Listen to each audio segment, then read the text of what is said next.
Artworks exercise a practical effect, if they do so at all, not by haranguing, but by the scarcely apprehensible transformation of consciousness. In any case, agitative effects dissipate rapidly, presumably because even artworks of that type are perceived under the general category of irrationality. Their principle, of which they cannot rid themselves, stalls the immediate practical impulse. Aesthetic cultivation leads away from the pre-aesthetic contamination of art and reality. The distance acquired, which is its result, not only reveals the objective character of the artwork, it also affects the subjective comportment, in that it severs primitive identifications and puts the recipient qua-empirical psychological person out of action, which benefits his relation to the work. Subjectively, art requires self-exteriorization. That is what is meant by Brecht's critique of empathetic aesthetics, of empathic aesthetics. This exteriorization is, however, practical insofar as it determines the person who experiences art and steps out of himself as zoon politikon.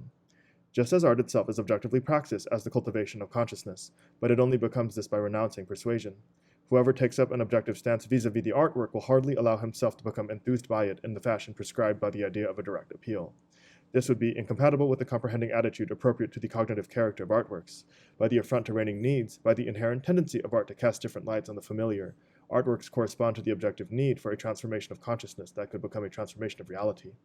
The moment they hope to achieve the effect under whose absence they suffer by adapting to existing needs, they deprive people of precisely that which, to take the jargon of need seriously and turn it against itself, that which they could offer them. Aesthetic needs are fairly vague and unarticulated. The practices of the culture industry have not changed as much as they would like the world to believe, and indeed as much as many like to claim. That culture failed implies that there actually are no subjective cultural needs independent of supply and the mechanisms of distribution. The need for art is itself largely ideological. Life would be possible without art too, not only objectively, but also with regard to the psychological economy of consumers who, in modified circumstances, are easily moved to changing their taste, in that their taste follows the line of least resistance. In a society that has disaccustomed men and women from thinking beyond themselves, whatever surpasses the mere reproduction of their life and those things that they have been drilled to believe they cannot get along without, is superfluous. What is true in the most recent rebellion against art is that, in the face of the absurdity, incessant scarcity, the expanding and self-reproducing barbarism, the ever-present threat of total catastrophe, phenomena that are not preoccupied with the maintenance of life take on a ridiculous aspect.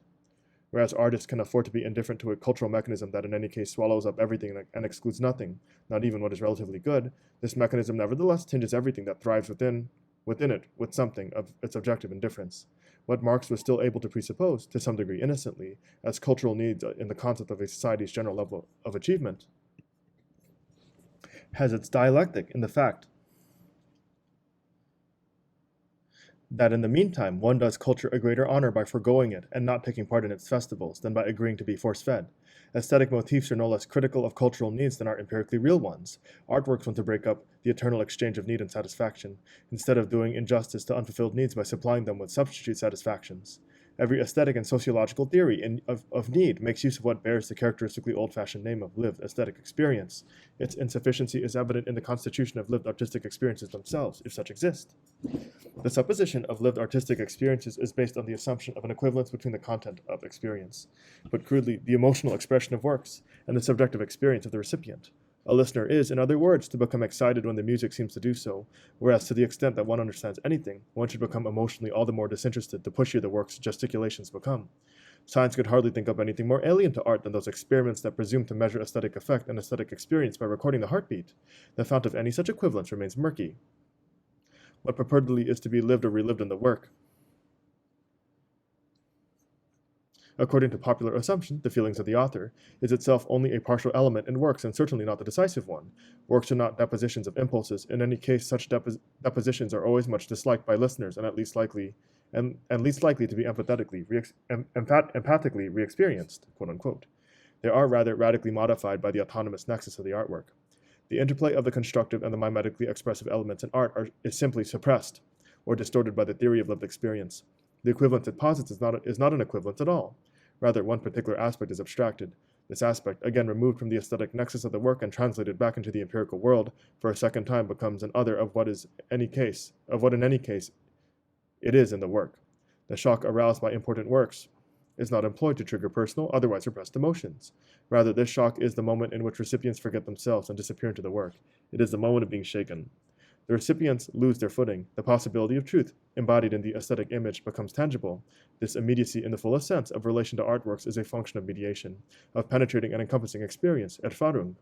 It takes shape in the fraction of an instant, and for this, the whole of consciousness is required, not isolated stimuli and responses. The experience of art, as that of its truth or untruth, is more than subjective experience. It is the eruption of objectivity into subjective consciousness.